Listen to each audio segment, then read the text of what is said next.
can tell our friends, and they can have my things when we're dead. But we gonna live forever. But we gonna live forever. And we are back. The much anticipated. So I got sent 4 or 5 different pegging articles. By your girlfriend? Ryan's girlfriend goes, hey, Brian, I think we need to do some pegging. Hey, I've been talking to Danny and he's been doing this. And I was wondering if that's something that you're into because I know you guys. I'm not sure. If you've been hanging around him and he's trying, I'm just telling you that I'm not just interested. all the benefits of pegging. I'm like one of those new age people with like fucking organic food, but it's just me with pegging. But before that, I did want to say that I have, there's 5 different weekends coming up. Virginia Beach, St. Louis, New York, which is going to be weekend at Caroline's, Kansas City, and Naples, RyanLongComedy.com for tickets. But before it goes to the pegging article, which is again much anticipated. Everyone's been asking for it. The news articles have been. Ryan's been asking for it specifically. Most of the pegging articles I looked up were just like, when's the Boyscast doing it this article? When will the Boyscast be responding? You got sent this specific article by multiple people, or I got sent this one a couple times. Yeah, it's sort of the big boy. This is the big boy. But if you go back, so a lot of these places like Vice. You go back and they have like 9,000 articles on pegging, right? And some of them are probably the best ones were like titles that aren't that funny, but the title will be like, is Sugar Ray Lennon's Sugar Ray Lennon. Sugar Ray Stalin, I believe is the name. But what's his big song like? Every morning there's a halo, and they're like, is that about pegging? Right. And then if you look at it, what's the halo? But it's a halo of poo, I guess. Galo. But before that, I was gonna say Miami. We've been getting rinsed right and left. So there's a new scam that's been going on in Miami so basically what the places do, they say the gratuity's included. Yeah. And they so you know, whenever we've been out, I have my eye on this.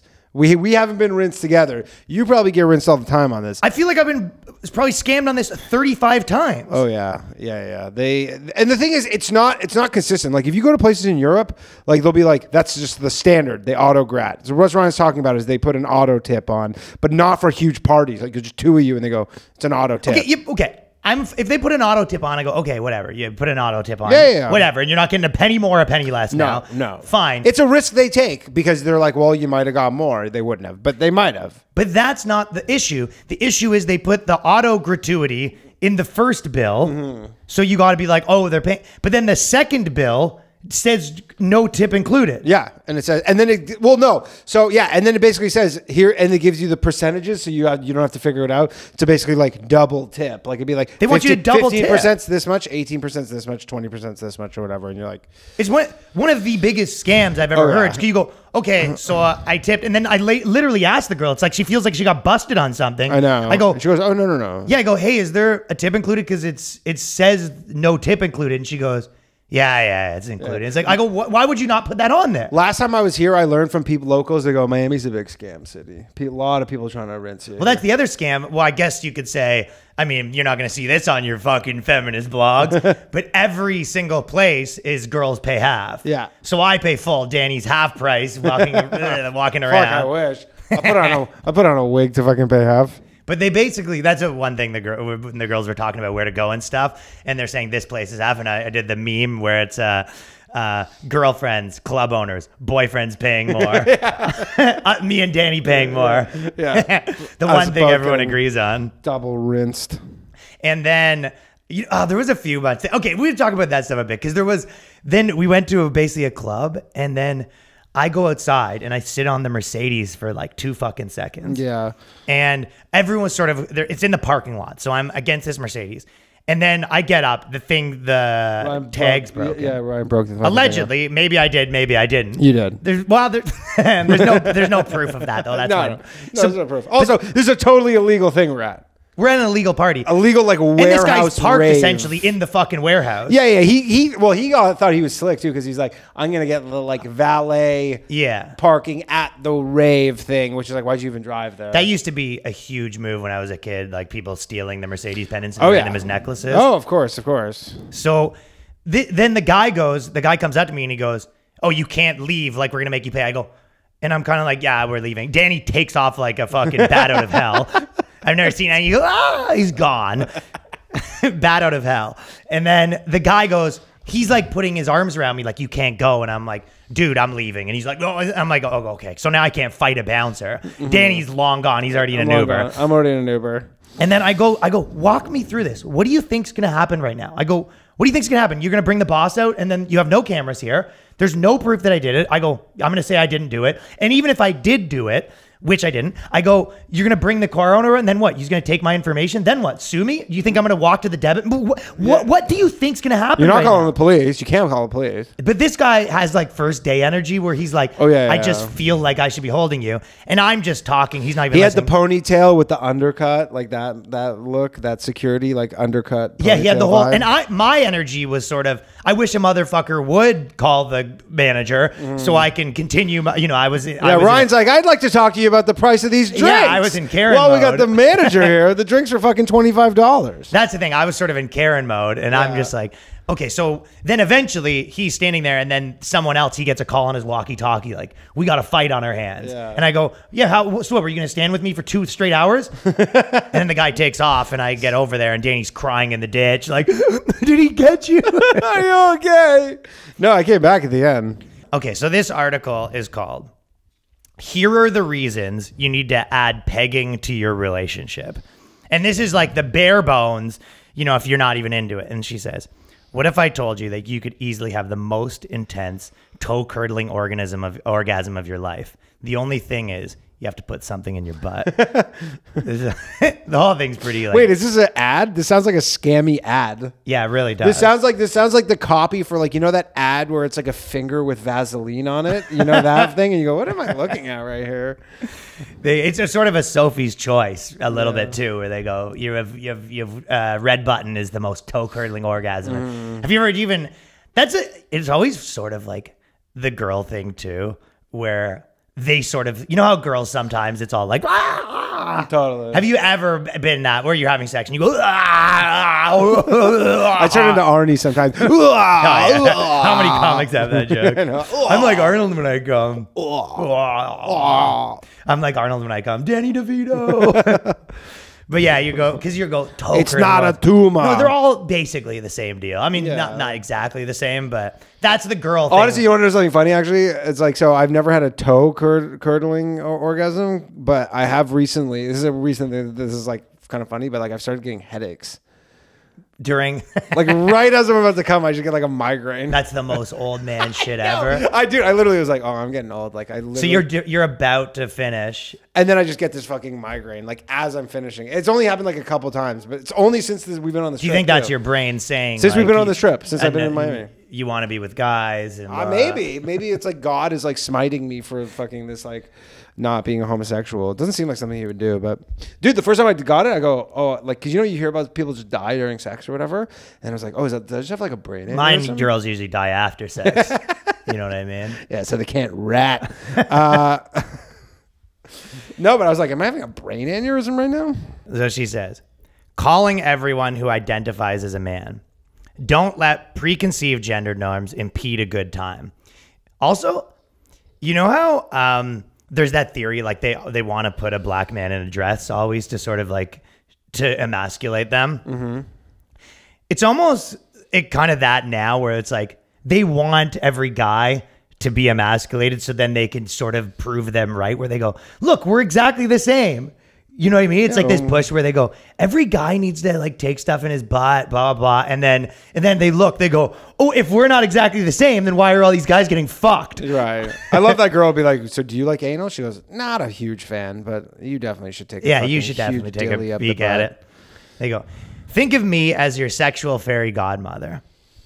I've done a lot, maybe too much, so this woman's very sexual, of what some may consider unconventional sex acts. Knife play, BDSM, butt plugs, roadhead, which sort of... Roadhead and knife play? I love how those are in the same combination. You go, hey, baby, you want to give me a roadhead? Or, I could just put a knife up to your neck while I fuck you. You combine the two. While I simulate a rape. I had a girl that I used to date that they used to be into me trying to like... rape her, are her. So you'd be like doing stuff, and she'd be like, yeah, and then she'd pretend like she didn't want it, like she did the first date actually. No, but then she like liked it, so then she started to be like always wanting to do that, and I go, so what? Every time I have sex with you, you're pretending that like you don't want to. And then I remember sometimes in the morning, I remember I put my foot down where it's in the morning, and then she would sort of grab me, and then she would like be like, then push me off her, and I go, okay, I'm not. It's like 9 a.m. Mm-hmm. I'm not raping someone for like for your like gimmick. Just so you could get off.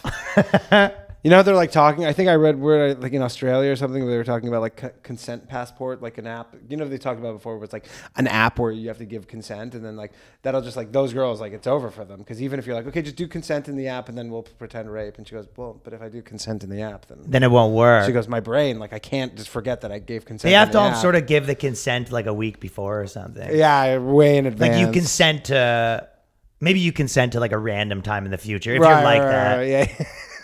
Yeah, fucking complicated app. For men, it unlocks a mind-boggling level of pleasure that you haven't discovered before. Would you like to unlock that, Danny? So when a woman pegs her male partner, she's hitting the P spot over and over, and that's what they. What's that? The prostate? So the. What is he doing? He's just jerking off? No. You just take it. Like you're on the bed. I mean, but maybe you have the knife nothing's on your going neck. on for the D. Just that's the thing. They're basically saying you should just be a gay guy. Yeah. Like you're on all fours and you're getting this mind-boggling orgasm allegedly from her smashing your P spot with a. But you're not even getting a reach around or anything. No, how would she reach around? Her arms aren't long. Maybe if I can date a little Stretch Armstrong or something. On the other hand, it's about the mental aspects of women. Julie Margot, COO, so they're saying women might enjoy this too, explains that women get psychologically aroused from the power exchange. It's like a whole new sense of dominance that the normal positions can't give. So you're basically... COO of what? She's just... Yeah, she's the COO of Hot Octopus is what it's called. Okay. So basically how it works, for anyone who's wondering, you're on the bed, all fours, and then you're on the bed, all fours. She's got a dildo on, which is empowering her, and she's saying, I'm the queen of the world. Think any dudes are like, you know what? I want to get pegged, but I want to be on my back. Yeah, and that's for sure. Yeah. But that is like, I'm sure gay guys do it like that. For sure. I mean, I've had, fun with a girl like that. The Freudian. She pegged me like that. Well, first things first, it takes time to prepare to do anal. Before you ever even think about having the sex, you basically have to have the anal talk. So now what's that? It's a conversation you need to have beforehand. What did you eat? And you're like, I had fucking so much beans last night. Spicy food recently. I assume that's what the anal talk is. Yeah, the anal talk. He goes, there's going to be shit everywhere. What are your thoughts on that? I'm not a huge fan. Yeah, she walks in with the pegging thing. Do you want to do the anal talk? Yeah, let's do it. You want to do the anal talk? Create a sexy environment. Feel free to break out the wine. Throw rose petals on the bed. Who's throwing? How emasculating do they need it to be? So the chick's throwing rose petals on the bed before she fucks you in the ass? Like, imagine the dude's like, why do I need rose petals? Like if we're gonna do this, like, why do I need the rose petals, and why does she need the rose petals? Yeah, this isn't a rose petal kind of thing. You come home, you think she's cheating on you. Like, why is there rose petals and everything all over your bed? She goes, open up that fucking ass. What? Bend the fuck over. Throw rose petals on the bed and do display to your, and then do foreplay to your heart's content. All of this stuff is just so now look. So basically, she's like, if you're a guy that likes getting fucked in the ass, this is how it works. We have like a romantic evening with wine, rose petals, and then we do foreplay for 45 minutes, and then you're like, so you took away the one part I do like, and then you added, so you replaced the part that I like with me being fucked in the ass. Yeah, exactly. But maybe you have an expensive dinner. Maybe they take. Maybe you have an expensive dinner you pay for. Maybe the man's in lingerie. That's really emasculating. Maybe you hook up his balls to a fucking car battery. Who knows? So you come home. There's rose petals on the bed. You have a glass of wine.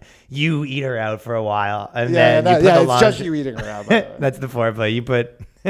which by their calculations, will get your ass nice and wet for them. That's how biology works, right? That's so funny. The idea of like, is your ass getting wet, but you're not touching them. You're just like, oh, I'm so wet right now. What? It's like what? You're like, oh. Did you hear when we had the anal talk? Yeah, dude. I'm so fucking wet right now. What? My asshole's dripping. Oh, I'm dripping wet. Anal squirting. Okay. And then give reassuring compliments. This is what they're saying it is. Give reassuring compliments. Tell them you love them and respect them. Wait, the woman's saying this to the guy as she's pegging him? Be like, I respect you. Because she's saying, his fragile masculinity won't be able to take the But like, pegging. as she's like feeding it to you, she's like, bite down on this ruler. I respect you. I respect you. Imagine. I love you. So you basically have your legs behind your head, and then she's fucking. She goes, "I love and respect you." That would always be worse than not. Like, if anything, that's what you're doing. Like, you probably want to be like degraded a bit if you're that guy. So if you're that guy, don't tell me you're respecting me. If anything, tell me like this disgusts you. I agree. Yeah, if you're that guy. Yeah, you're like this disgusts me that you're like this, but I'll do it because they're trying to make it is really that thing where they're just like, what if we just because you basically. Or like, there's no such thing in girls and guys. That's the hypothesis that they have essentially, or then they're trying to make come true and work backwards. So they're like, we either make girls like guys or guys like girls, or what if we just fucking make we try to make a mixture of the two. Hybrid. Where it's like, we know you're still a man. You still respect you. Yeah, with your legs behind your head, lingerie, rose petals on the bed. If your boys found out about any of this, they probably you wouldn't have any friends anymore. But you're still a man. Do you as it was the fact that they think you'd want that too? It's kind of like you're sort of on all fours, like, and then you kind of look back, like, do you respect me? You respect me, right? You respect me, right? It hurts so much. You respect me, right? So painful. Okay, this is what they said. They go, kiss them, caress them, and make them feel like a king. Definitely caress them. Definitely the back of your hand against their cheek, gently as you're. So it says, make them feel like a king.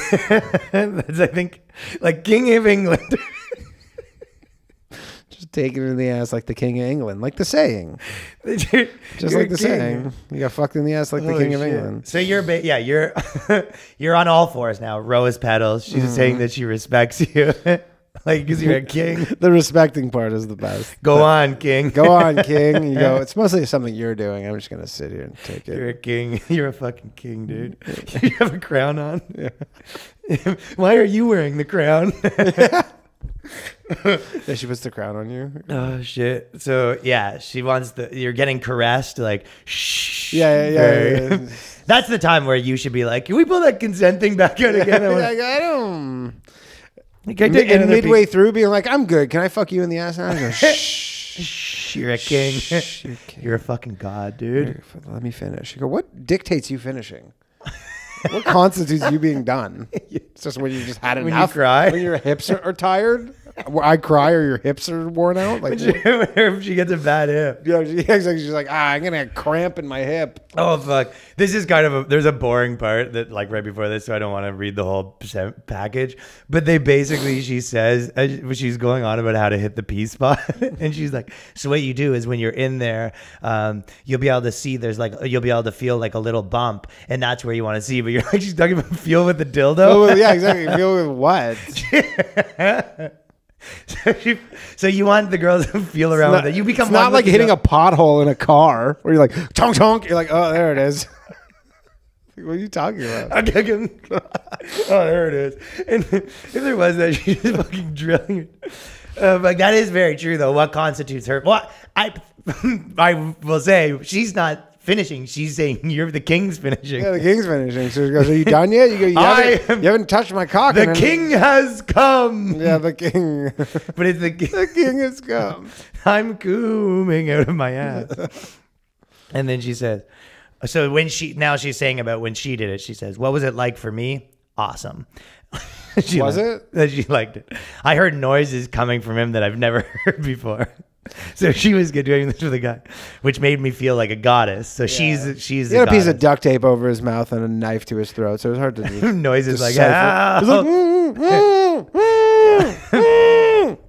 what What kind of guy ever? But I mean, I guess if I was being like fucking literally just drilled in the ass and wearing lingerie, I think there is some extent where I might be making some strange noises.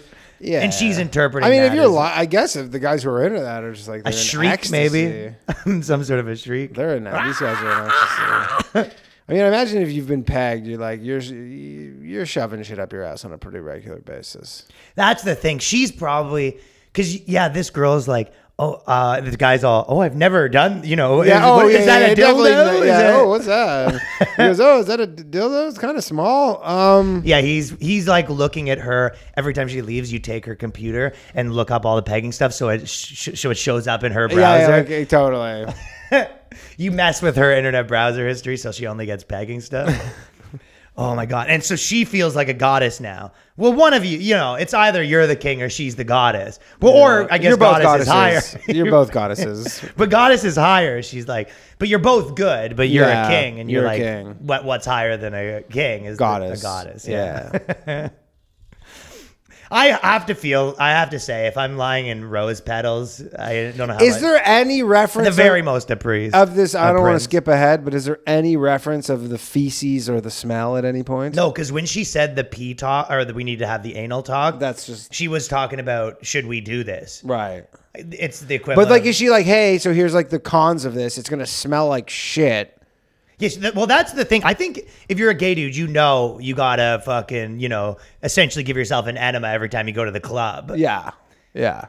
That would be but I honestly thought when she was like, you need to have the anal talk, I thought for sure what she meant was, you go do this enema. Hey, before we do this, like just make sure you like clean yourself out. Right, I'd be like, this conversation is enough that I'm already out. Yeah, I'm good. But yeah, so they don't mention anything about the poo, which would get all over the rose petals. Maybe that's what they're for, is to clean up. And the rose petals are sort of absorb the feces. Yeah, the feces, yeah. You can make a little paper mache out of that being said, it is a king's shit. King shit. So maybe the servants will clean that up. Mm-hmm. The King of England. And she said, pegging is what your relationship needs because it gives a new sense of trust while keeping your sex life spicy. It does probably give a sense of trust, in the sense that you'd have to have a lot of trust that she's not going to tell anyone this. Oh, that's a big one. Yeah. Yeah. Oh, that's the what happened to the good old days when you just fell blindly backwards into someone's arms, I know. Now you just got to get pegged. Well, they're trying to, you know what? I was having sort of a thought the other day that it's almost like to some degree with a lot of things, women and men are playing like a game of chicken. Because, okay, even with like this sex stuff, girls are kind of like, we're like crazy. And then there's a lot of guys there. It's like, I guess we'll see. Mm-hmm. There's some dudes there like, these girls are like pretending. Gets the Rambo knife out of the sheath and goes like sharpening it in fucking bed. Right. And goes whittling a stick. It's like, I guess we'll see. Yeah, like those guys exist. You know what I mean? Yeah. Where she's like, I'm into, really crazy stuff. I'm this zany sex blogger. And you go, oh, good. And then she gets home and you open up the closet. Like there's dudes who are, and I think that the punishment chest. Right.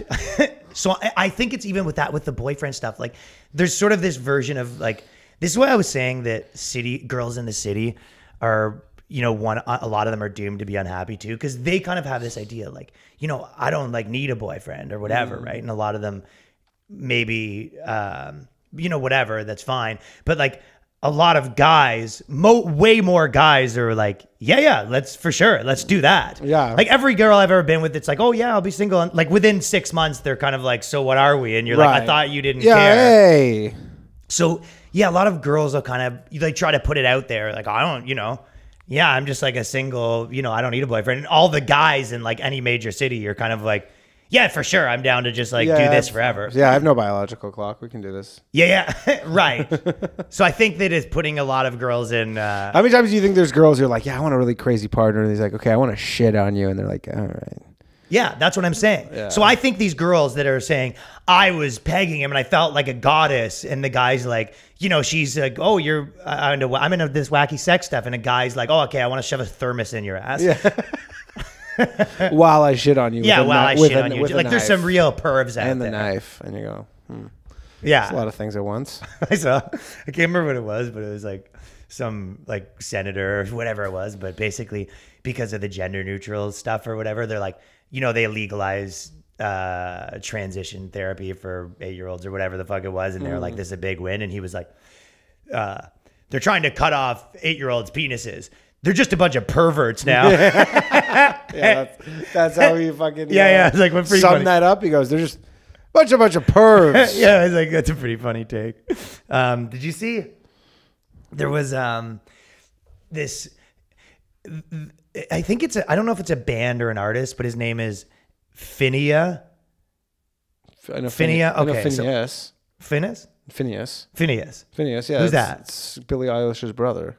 Oh, really? Yeah. Oh, so he's like a big star too. He's a huge star. Yeah, he won a bunch of Grammys and stuff. So he wrote. He wrote the other day. Like redhead dude. Oh no, that's it's the guy. that's the wrestler. His name is Phineas. Yeah, okay, yeah. so he wrote on the internet. He wrote, if I hope that he goes, if BTS, the Asian band, have you seen those guys? They have like 90 members. Yeah, it's pretty. The funny. K-pop band, right? Yeah. And they like one of them commits suicide like every 6 months. Really? Or there's a lot of deaths in K-pop. It's a tough life, man. All that Yeah. fucking Asian pussy. They're fucking. All that pixelated pussy, man. It's fucking woo, my friend. They fucking. So he goes, if BTS gets corona, the stans will find a cure. And then basically they found that he posted that. He retweeted that.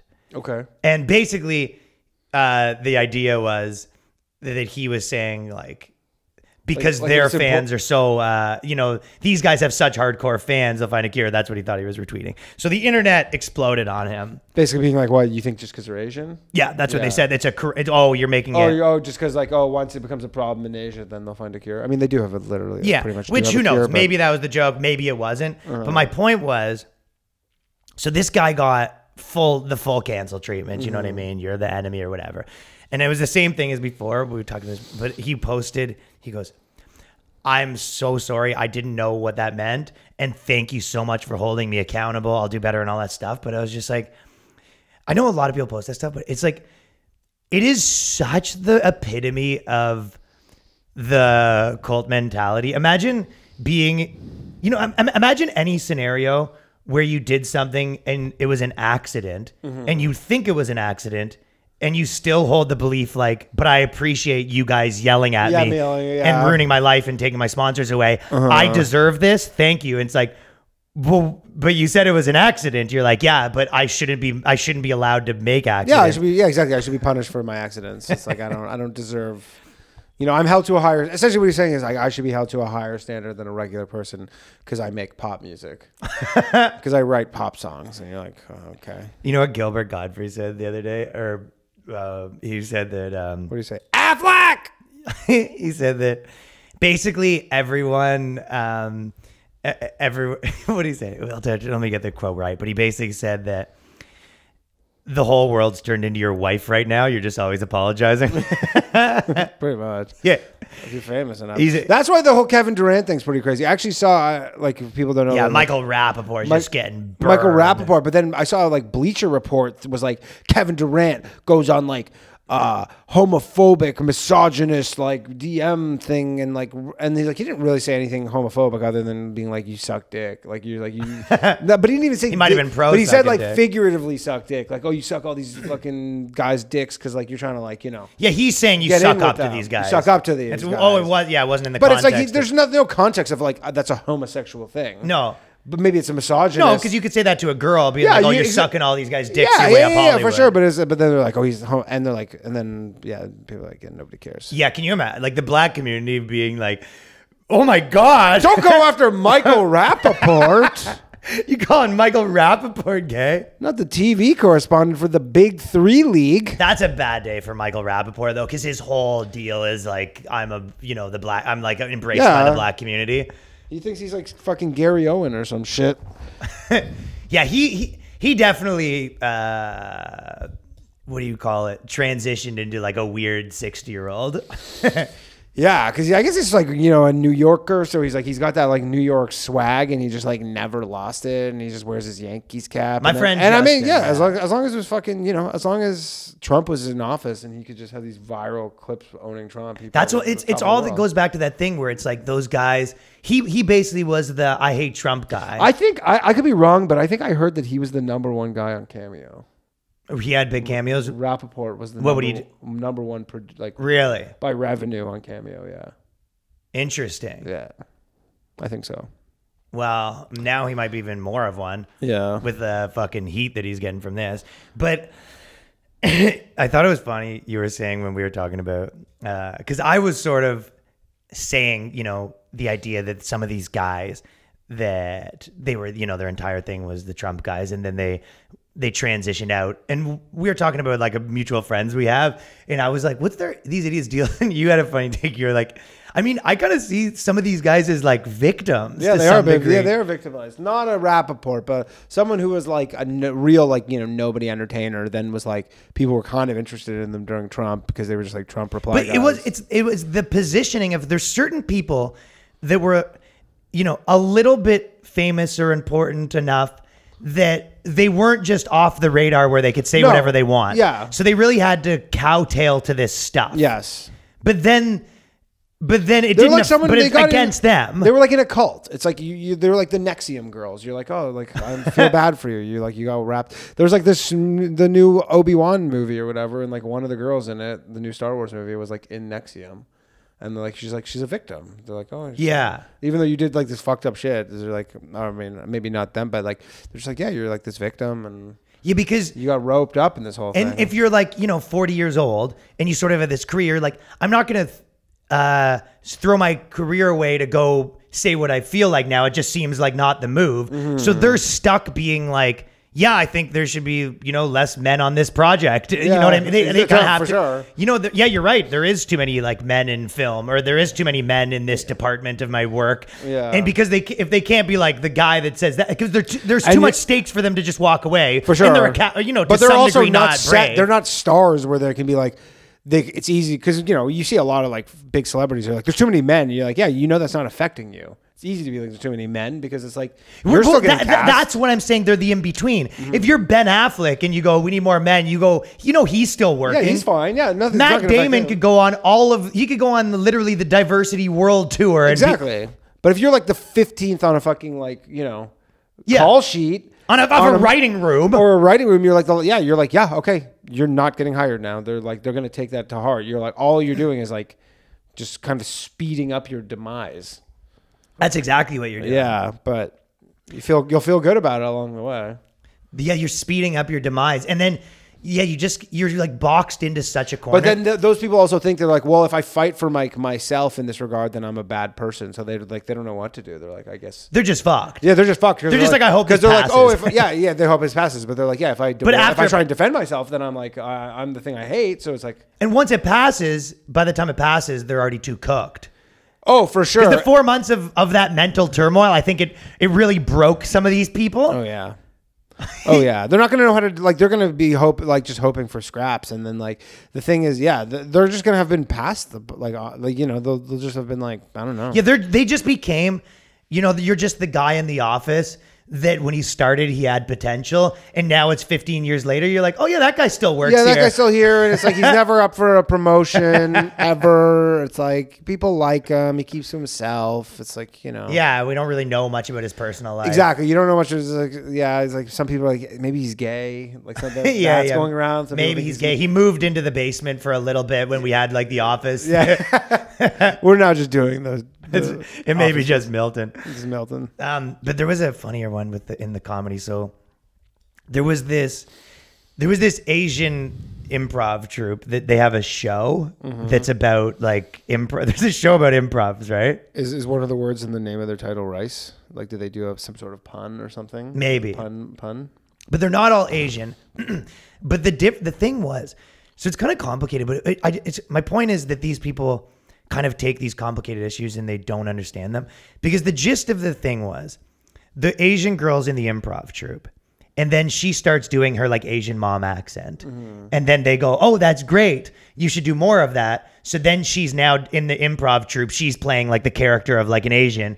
And then she's having like, now I feel like they're laughing at me, not with me. Do you know what I mean? And they're like, you started it. Yeah, you started it. But it kind of, my point is, which is I think a little bit complicated. It's, for one, it's not that there's, they want to make it as like, oh, I can do it because I have an Asian mom and that's the reason. But this is in the context of, they're looking at all that. But you're really, the truth is, it's like, yeah, self-depreciation is cringe when it's gross. And when you're making fun of someone, it's mean when it's too mean. Yes. So you're trying to find the balance. It's like, it just switched.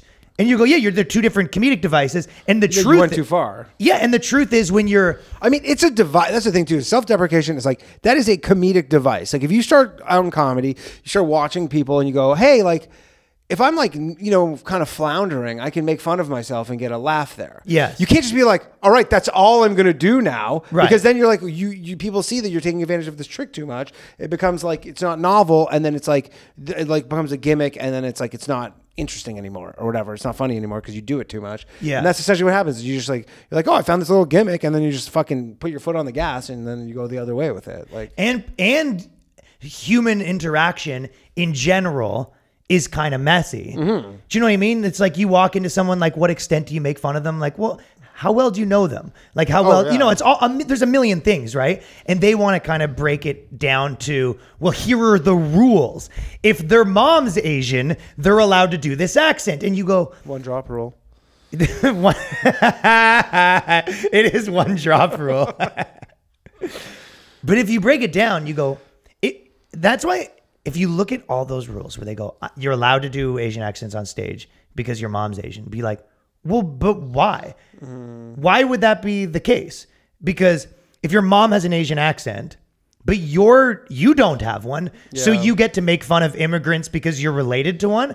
So what if it's your adopted mom and you're white? Can you make fun of your immigrant Asian mom's accent? And you go, well, no, it's not because it's your mom. It has to be the same race and a different accent. Like, yeah, you have to look like the person. No, the truth is, it's like, it's a fucking scenario. You go, who are you talking to? What's the deal?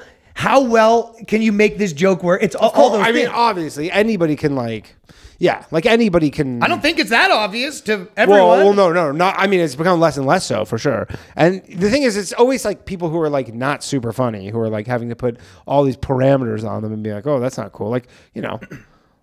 There's also something with those people where it's like, you can see the venom when they're, you know, when people are actually mad, but they're trying to joke around. Yeah. I had a good theory where I was thinking a lot of the biggest problem with those people is, and I've talked about this a little before, but I have a better theory. Okay. So I think that the best way to do comedy is you almost do it more, right? So what they do is these people are actually mad. You know what I mean? They're like, and then they try to pretend they're like they're mad, but not that mad. They're just like, I mean, whatever, like another white man, but they're actually really mad. Yeah. Whereas it almost would be funnier if you were like, pretended you know, if you look at like the best people, even the ones that yell and scream, they almost even pretend they're more mad. Like, yeah. You know, these fucking like, you're almost, it's kind of, if I was with my chick or whatever, right? And I was like pissed off about I got scammed on the fucking dinner or something like that. And I was actually mad about it, right? I would go, these people are fucking villain. Like, you'd act really mad. Yeah. You go, okay, I might say, obviously I'm not that bad, but I am pissed. Yeah. That's like you almost whereas they would kind of be like, I mean, you know, whatever. It's just kind of these restaurant people. Yeah, they're like passive aggressive. Yeah, it's passive aggressive. Yeah. Also, the thing with the accents is like, they're like also mad. If someone's being like successful, like say they're not successful and they're Asian, and there's like a white comedian who is successful doing an Asian accent, they're like, he's taking my success. He's taking my thing. That's like, that's mine. There's only a certain amount of laughs that can come. But it's like, he's like that, the money he makes, like he makes X amount of dollars, 5% of his act is doing Asian accent, that money's mine. That's how they think, though. They're like, he's taking that from me. And you're like, no, that would have never been yours. Yeah. That was never on the table for you. But that's just like the feeling of how they like kind of think about it. It's like he's taking, like, I could be the Asian. I'm Asian. Like, there's a pool of Jewish jokes. That's my right to be an Asian accent person. Like, I'm Asian. And then this guy who's white, it's like, he's taking that from me. Would you feel like that if you saw someone getting famous, like, you know, doing Jewish jokes and being like, this motherfucker? Like, yeah, I'd be like, that. I go, give me my commission. You know what? By the way, I watched just this clip went viral recently, like an old one of Trump on Fallon. Donald Trump on Jimmy Fallon, on Conan. And he's talking trash about Rosie O'Donnell. Yeah. And I was just like, man, that guy has insane comedic instincts. Yeah. Oh, yeah, I think you were telling me about that. Yeah, I think I might have told you about it in the car. So basically what happens is he comes out and then he goes, Conan goes, so what's going on with this feud with Rosie O'Donnell? And he goes, you told me you weren't going to ask about that. Oh, And then the producer, he's like, no, I go, when? He goes, in backstage. He goes, look, your producer's right there. Was that? And it's very like, the comedic instinct is to call out everything as it's going. And it was very like, that's exactly the perfect way to have handled that. He goes, listen, I'll answer your question, but let's just be clear on what happened. Right. So he's just dominating that like scenario. And then they go, you know, I went on the other thing. I go, they asked me about Rosie O'Donnell for 50 minutes. And then I come off and they go, why does this guy keep talking about Rosie O'Donnell? And I go, you guys keep bringing it up. I mean, whatever. And he goes, do you think, would you ever be friends? I go, I don't think she's capable of being happy or something like that. And it was, you know, it was kind of before everyone hated him. So probably everyone was like, yo, Trump's the man before he got into politics. Yeah. But it was funny to watch. And it was kind of, I go, man, reiterated the comic instincts on that. Yeah. Dude. Oh, yeah. I wonder if he's going to come back like a kinked up garden hose of jokes. Just like fucking, like if he's going to have like an hour on Biden when he comes back. Apparently so I saw this one article that like if he's been writing every night, like he watches like he watches the news and he goes, not gonna forget that, Sleepy Joe. Yeah. You know, he does the thing that you write it when you're sleeping, you wake up and he goes, oh, I gotta fucking write this down or I'm gonna forget it. Right, yeah. And then he looks at his paper in the morning. It just says Sleepy Joe underlined 3 times. He goes, what was that? Sleepy, I know. What was that? All right. He did there was someone getting married and he was invited to the wedding. No, I saw that he dropped it. I didn't watch it though. Yeah, so he dropped in at someone's wedding. And then did like an hour-long speech about Biden, how he's a cuck and stuff. Yeah, that's amazing. That's amazing. He just has an hour in him, though. He has multiple hours. I think he's off the dome. Off the cuff. Yeah, no, that's off the cuff. Like I'm sure some of his campaigns and stuff were like those were prepared. This is not prepared. He's like just chilling at Mar-a-Lago, his resort. They go, oh, there's a wedding over there, and he goes, oh, you know, I'll fucking make their day. We'll drop in and like, yeah, it better be the right people, or you're not going to make. I their don't day. think there's no fucking being like libs being that's like being like get Mar-a-Lago is the only place. Yeah, man. You goes, you have to get married to Mar-a-Lago. Fucking hate you. Hate Trump. You go, I'm gonna be so pissed if he drops in on the wedding. Yeah, you couldn't be pumped to be the former president dropping in. That is so very true. If you're getting married to Mar-a-Lago, you're probably for the cause. Yeah, you're. So yeah, he dropped in and just does an hour. But it's funny. It's like, you know, he doesn't even know the groom and bride. He picks up the mic and he's just like, these fucking libtards. Joe Biden's old and he can't even walk. But that's the thing we were saying before, because I got asked to do, you know, some of these like Fox News places are, you know, because Tucker Carlson essentially does like a fucking comedy monologue. He has 9 writers that are all comedians or whatever. And people are asking me and my friends, because if you're some of these other places like late night, they don't want, you know, some of these troublemaker comedians and some of these. They literally do all their casting in like a Planned Parenthood fucking waiting room. They go, hey, are you getting an abortion? You know how to write a joke? You want to write for Kimmel? You get an abortion? First one? Second? Come on. Hey, you know how to work a typewriter? Well, these people at these places they're kind of looking at Tucker Carlson and he's doing his late night monologue, and every late night host is like, wait, you can do that? Yeah. You just hire 10 comedians to write a bunch of jokes for you? Yeah. I think soon you're going to be seeing Sean Spicer essentially being like, you know, word of the day. Yeah, word of the day. They're going to be doing, whatever the Leno thing was. Oh yeah, the typos? Yeah. Actually, Janet said this. Do you want to hear a funny? I don't think I told you this. So I thought it was probably one of the best synopsises ever. But so Tucker Carlson is constantly an appalled dad. Yeah. And Stephen Colbert is like an appalled mom. Kind of, yeah. Isn't that accurate? Kind of. Stephen Colbert has very appalled mom vibes right now. Yeah. Like, oh, think Crazy about too. He was so good on Colbert Report too. I know he's good on a lot of things, but imagine this: like they were a parent, and the kid got kicked out of school. The dad would kind of be like, "What did you do?" You know, like, and then the kid's like, "I threw a stapler at the wall," and he's very appalled that the kid could do that. And then Stephen Colbert would kind of be like, "I can't believe this school." Like the mom, she'd be like, "The school's kicking you out." Like, you're the victim here. Yeah. He'd be the mom. That's pretty fucking accurate. Stephen I haven't watched Stephen pretty Colbert. good, right? I can't say I've watched Stephen Colbert in like a long. I don't know. Last time I've seen it was Colbert. It's like hard to watch. It's like it is. I'm not watching Colbert. No, but even like to just be like, what's going on in Colbert, just to freshen up, and then it's like difficult to watch. It is difficult to watch, and the clips that he posts, even if you watch clips, because sometimes you'd be like, "Oh, what's he up to?"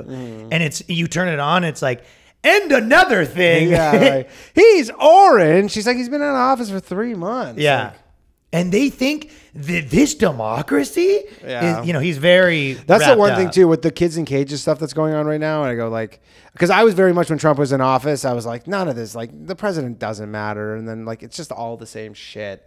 And then, people will be like, oh, really? The president doesn't matter. And then now with the kids in cages thing, I'm like, yeah, the president really does not matter. Like, this is like, I've never been more certain of that the president doesn't matter. I was kind of even thinking about that for, we're making this movie and all the sketches and everything. It's like, what an advantage you're at if you don't give a shit who's president. Oh, if that just that simple.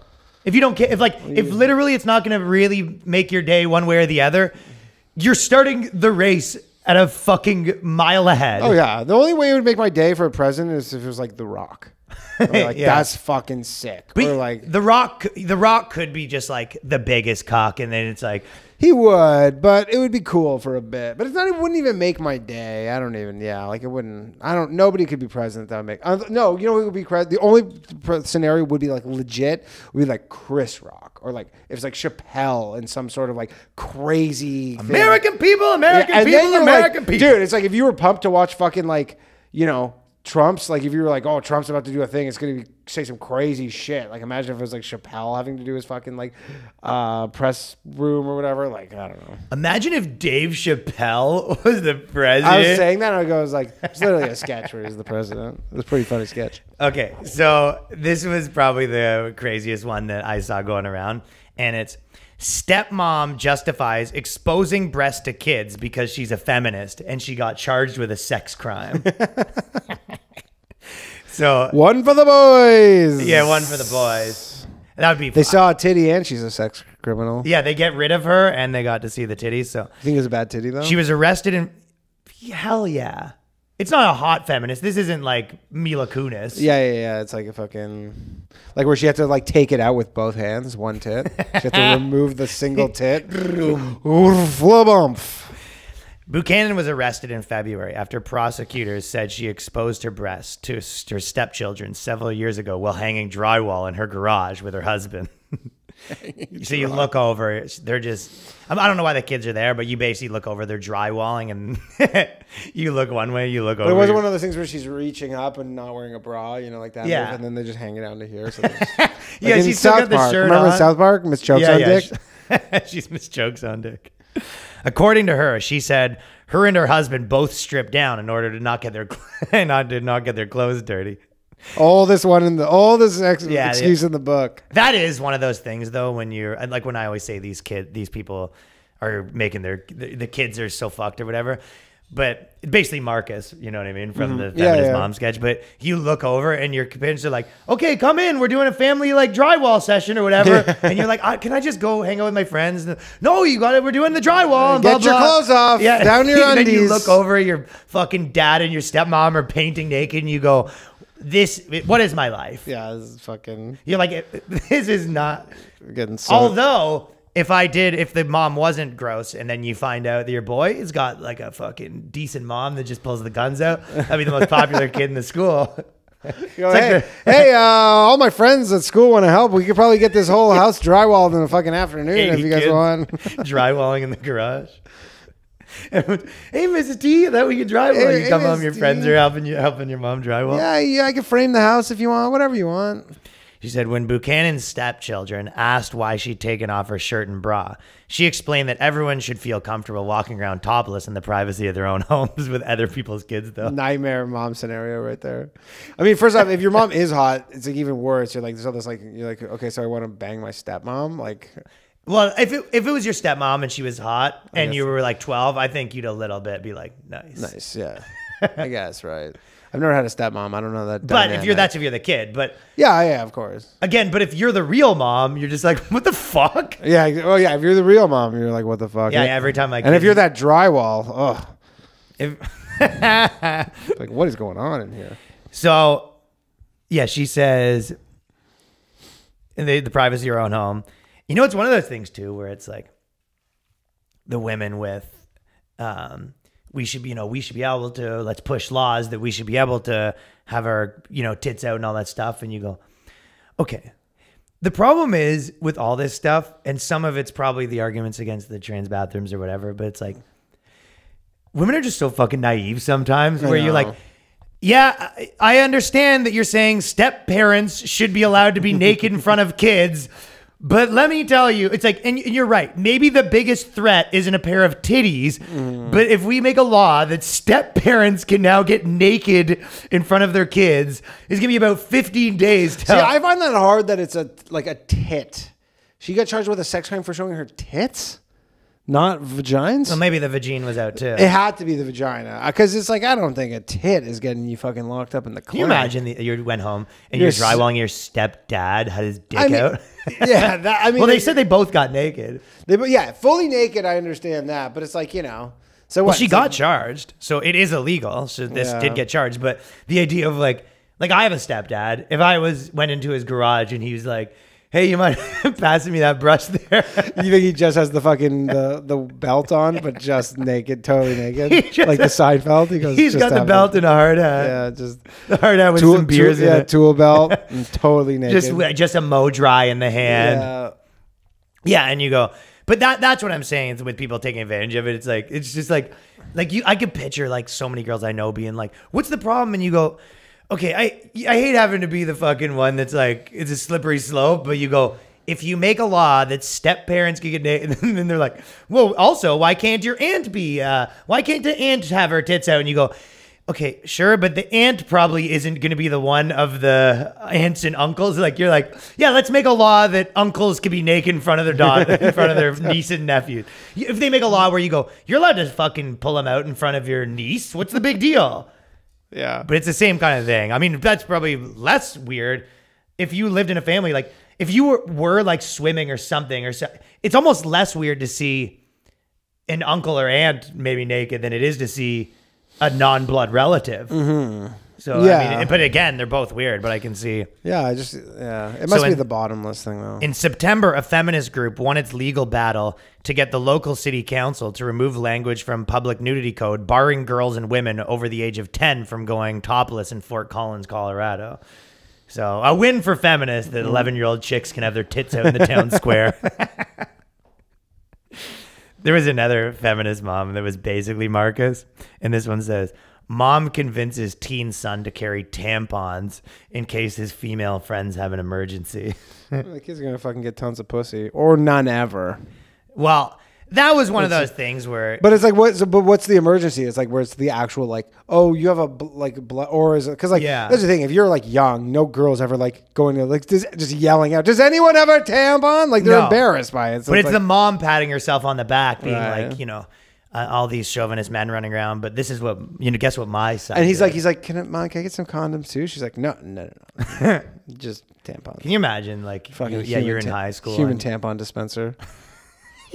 I'd kill if your friend. Yeah, you look in his yeah. locker and he's just got like tampons. Dude, all literally, if fall they're out. tampons, you got to be like, if you want to try, like, appease your mom and be cool at school, then you're like, oh no, this is for vodka. I fucking dip in vodka, stick them up my ass. Just like the boys getting. Oh no! These are for the dogs. These are for the dogs. These are tampons for the girls. I mean, if the girl wanted one, she could have one, but these are for the dogs. Yeah, that is the ultimate of like, if your mom's like, and you should bring tampons for girls, and you're like, Mom, I know you're going through this like feminist thing right now, but I assure you this is not the move.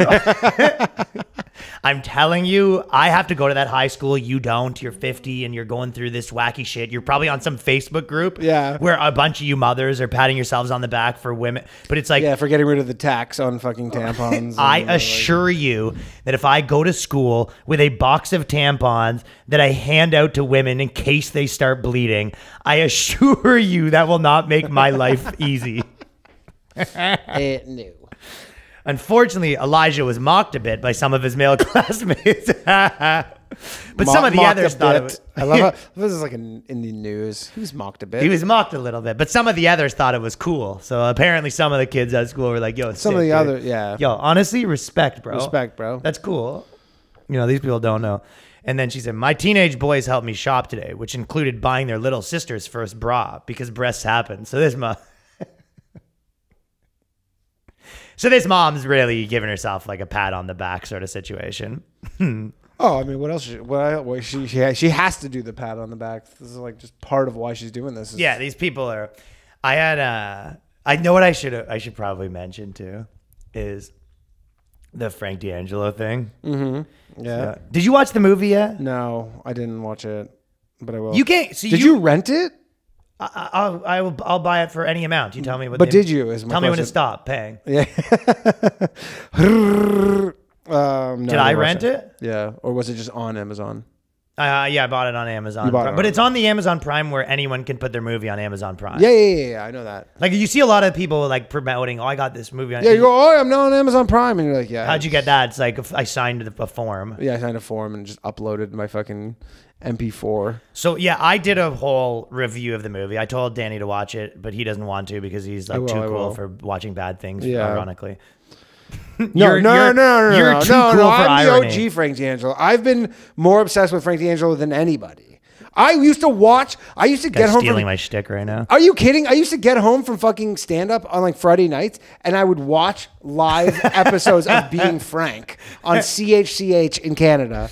I would literally flip it to CHCH Channel 10 and watch. They're incredible. It's amazing. It was one of the best. It was like, I would sometimes, I'm not even exaggerating, finish a set, and people would be like, I would be like, I gotta get home just to watch. Get out of here. Yeah, because I would like. So how have you not watched the movie then? If you're such a D'Angelo head, if you say I'm not, dude. He has 45 movies. I can't see them. You all. can't. You're still working my. I watch them all 3 times too. So I got to watch Sicilian Vampire one more time before I even think about it. I want to watch The Joke Thief. It's getting like to the Last Big Save. Yeah. Well. So I feel like I watched The Last Big Save just by you explaining it to me. I was like, in my mind, I've seen 45 minutes of real-time hockey play, men's league. So, and my dad, I got him. And my dad's into this too. He likes it. And then my brother, I told you. So I got my brother to watch it, and he messaged me being like, "How the fuck am I supposed to watch this?" He messaged me, goes, "How the fuck am I supposed to watch this?" I go, "Sick, right?" And he's like, "No, like he's not." Yeah, he's not into that. But so my dad, and I've been talking to him about Frank D'Angelo a little bit, and he says this to me the other day. He goes, I played hockey with him. I go, excuse me? I go, are you kidding me? Why wouldn't you ever bring this up? Yeah. He goes, yeah, I used to play. So he tells me when he was like 30, so this is when Frank D'Angelo was just the apple juice guy. Yeah. He used to play hockey with Frank D'Angelo, and Frank D'Angelo is a goalie, and he's the worst goalie ever. And he says Frank D'Angelo would pay people to be on his team. So every team was like decent level, like men's league hockey. And every game would be like 2, 3, 4, like whatever normal hockey scores. But he sucked so bad. But then he would pay like junior hockey players like $200 a game to come play on his team. So he said every game would be like 10-9. Yeah. So he said he would look at the scores and you go be 2, 3, 3, 4, 10-9, 11-12 because their team was so much better, so they'd score 12 goals. But if you got 12 shots, you'd get 12 goals was too. so bad. I go, what were you kidding? Why would you keep this from me? I would love to just be in a room with Frank D'Angelo while someone told that story. Go, hey, yeah, you're the fucking men's league guy. Like, and he has to be like, I don't know what you're talking about. Like, yeah, so he's literally playing men's league. You know the level of crazy you have to fucking be to pay money to rig a men's league game. That's pretty next level. Just like a it's like cheating at solitaire type of thing. Yeah, like, you know what I mean? a Wednesday night, and you're fucking calling agents up, being like, who do you got available? Like, that's what it's cheating at things when no one cares. And nobody cares. And everyone it's like you don't even get to brag. You're like, yeah, we killed you, and you're like, you let in 9 out of 10 shots. Yeah, you had Brent Gretzky on your team. Like, we all know who that is. Crazy. Tell them about the snowblower thing. This is so good. So this comedian who I know who lives in Finland messaged me. We talk like here and there or whatever. He's like he's kind of like the Finnish Jerry Seinfeld's opener. I thought you guys people can be like, the Finnish Jerry Seinfeld. No, he's his opener, but he's a good guy. So anyway, he sent me this thing. It was like this official bulletin from I think it's called like Tukka or something. It's like the 3rd largest city in Finland, and they're doing this like feminist snow plowing initiative where basically they're like snow plowing is like unfair essentially to women because women are like because they plow the highways first because that's just the logical thing to do. Yeah. Right. Because they're like, larger arteries, and then they do like the side streets next, and then but it's like more women, so it's like buses are like I guess more impacted, and then like women slip more and stuff, and then women have to do like daycare, so like it's having all these like knock-on effects or whatever. So they're trying to do this like he was like laughing. So they're saying it's sexist because they plow the streets the least that women slip on because men they're are worse more at likely to slipping. drive on the highway. And women are more likely to have to slip. walk and like take the subway or whatever, the trams. So and they slip more because they slip more. wear like high heels. I guess they don't say that specifically, but they do say that women slip more and fall because of the weather. So then they're like they need a more feminist, like centered, like snow removal strategy. And so and he's also like the whole government in Finland is like super feminist. Either like the prime minister is like a woman or whatever. Yeah, it's very much a girl country. Super girl country. So they're all into this bullshit. So he's like, yeah. So like, I guess they're like trying to do this now in like the 3rd largest city. But he's like, they did this in Sweden in 2015, and it was like a disaster. He's like, they did this exact same thing where they were like saying this exact same points. How like the snow plowing or snow removal was like didn't consider women, and it was just like more of like. Yeah, and then everyone was like, "What happened?" So they like crash on the highway. And yeah, shit? there's people were getting stuck on the highways and like all this nonsense, and he's like, they did this, it failed. It's like pileups on the highway. It's like it didn't make sense in another Scandinavian country recently. It's so fucking funny. I know, and then they're like, they just have to do this fucking feminist. I mean, oh, incredible, good shit. And the last quick thing is we talked about this a little bit last week. The idea that, a lot of the people, like a lot of conservatives are sort of getting like a taste of, telling people what to do. And they're liking that taste. Yeah.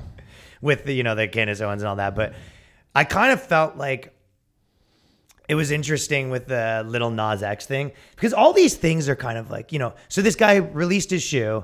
And it was like, okay, this is the devil's blood or whatever. Yeah. I feel like a lot of people are having trouble like how to navigate this. And basically what he did is he just bought this shoe, modified it. Yeah, he put some, But he's just modifying a shoe that you can buy. Exactly. He made a thing. But I guess it was kind of messing with religion.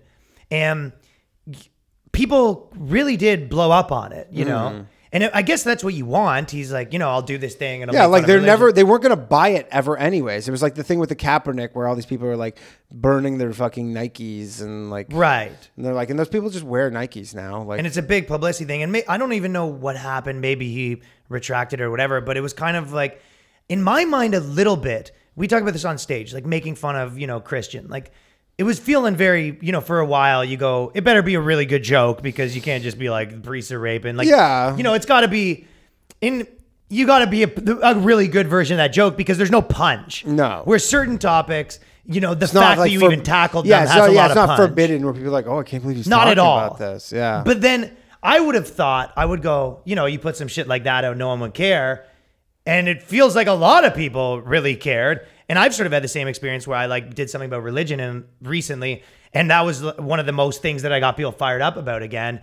And people, so it's almost like now everyone's just mad. It's like it used to be, it kind of was going away that, no one cared about this bullshit, but then it was going away that you could kind of make fun of all that stuff. And now it's like, everything's just off. Oh yeah. It's just like, there's nothing that doesn't get people fired up. You're either getting called a cuck or a fucking Nazi. As long as you're willing to go out on the edge. Yeah. As long as you're out on the edge. And the middle stuff is like, you kind of just go unnoticed. You can do your thing if you want to just exist in the middle. But if you want to try and be edgy in any way, I guess, I don't. And it's not even, you don't want to even. I don't even know edgy. See, I don't like the idea of trying to be edgy. And because it's not that you're trying to be edgy.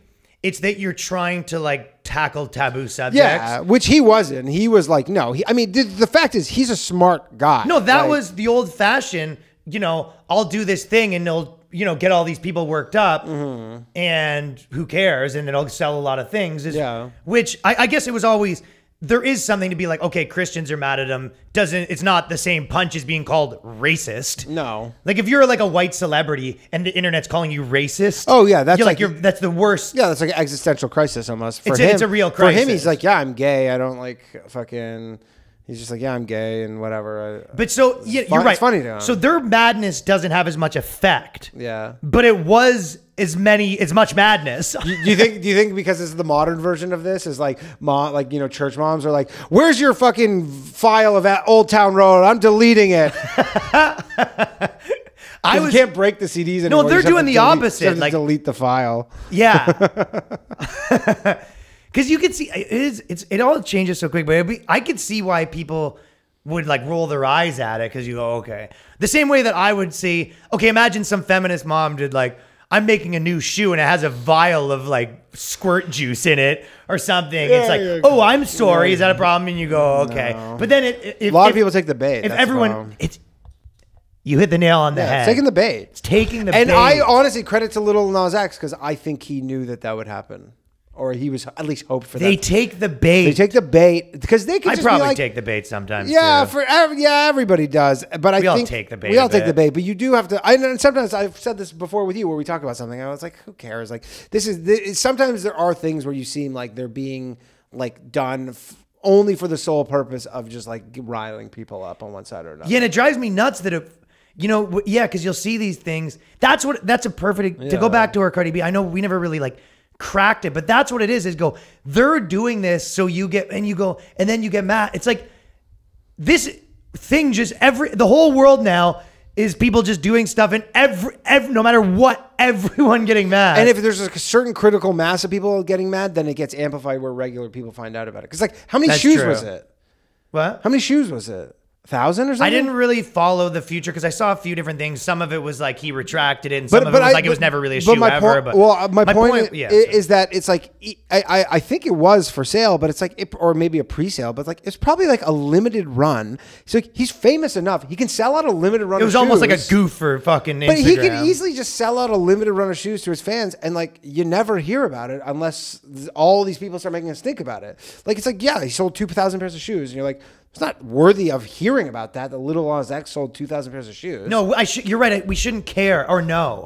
We shouldn't even know about it. I shouldn't know about this. It's just then Fox News and probably all these conservative sites were can you believe this? It said 666 on the side of the shoes, and you're like, okay. Yeah, and to go back to our conversation, fine, be that person, yeah. But then don't fucking, when I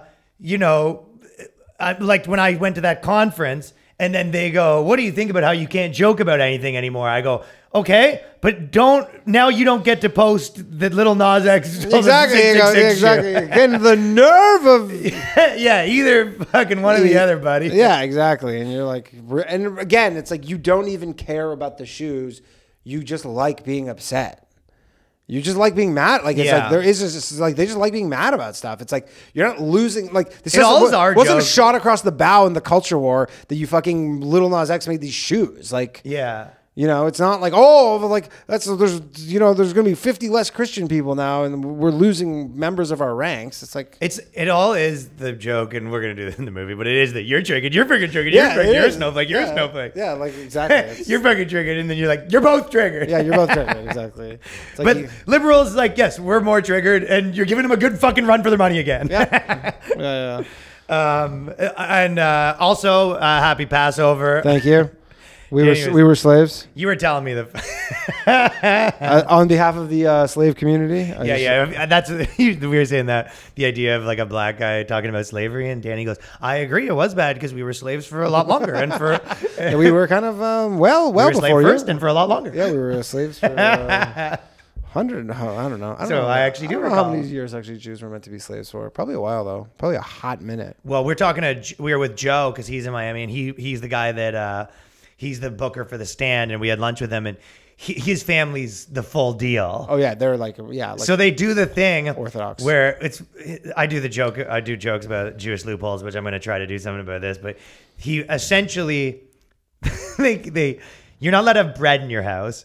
So they started where you sell your bread for someone, then buy it No. back. I was telling you, this is one of my You're not favorite gonna things let me ever. fuck this up, are you? No. It started where, because you're not allowed to have bread in your house. So it started where, like, because like it says in like the whatever, like Torah, where like you have to get all the bread out of your house, and you have to go like you hunt for it, and you find every And you crumb, hunt for the and bread. it was literally yeah. like you throw it You're on out. your hands and knees hunting for breadcrumbs. Crumbs, not even exaggerating. Like you're like, and you're like you have to throw it all out. Yeah. Like that's like, you know, all your beer, like anything that has like yeast or like leavening or whatever, you throw it out. And then Jews were like, this is crazy because it's 8-day holiday, right? The money or was 7 days. So they're like, we're not throwing it, and then you have to go rebuy it all at the end Not of throwing up it. this much money's worth of bread. And it's just, even if it's not the money, you're like, what? So we have to go like shot, like, because you know, Not the money, this guy says. Wink. On a completely. So we're gonna throw out $500 worth of bread. On a 500. completely unmonetarily related point. on an unmoneted. I think this just might be an inconvenience. Yeah, just throwing out a pallet of bread.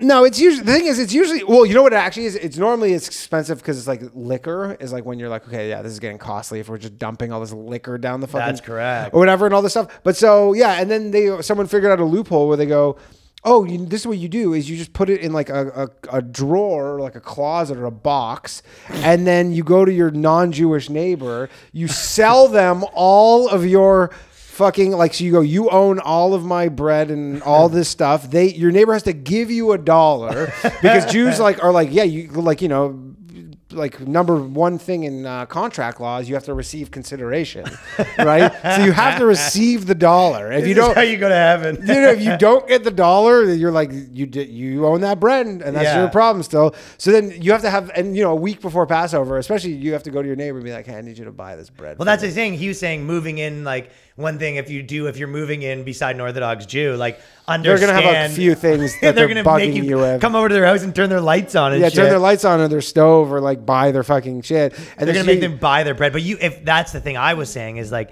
your neighbor sells you all this bread for $1, and then they go to buy it back, and you go, well, you didn't realize is I'm also Jewish. Yeah.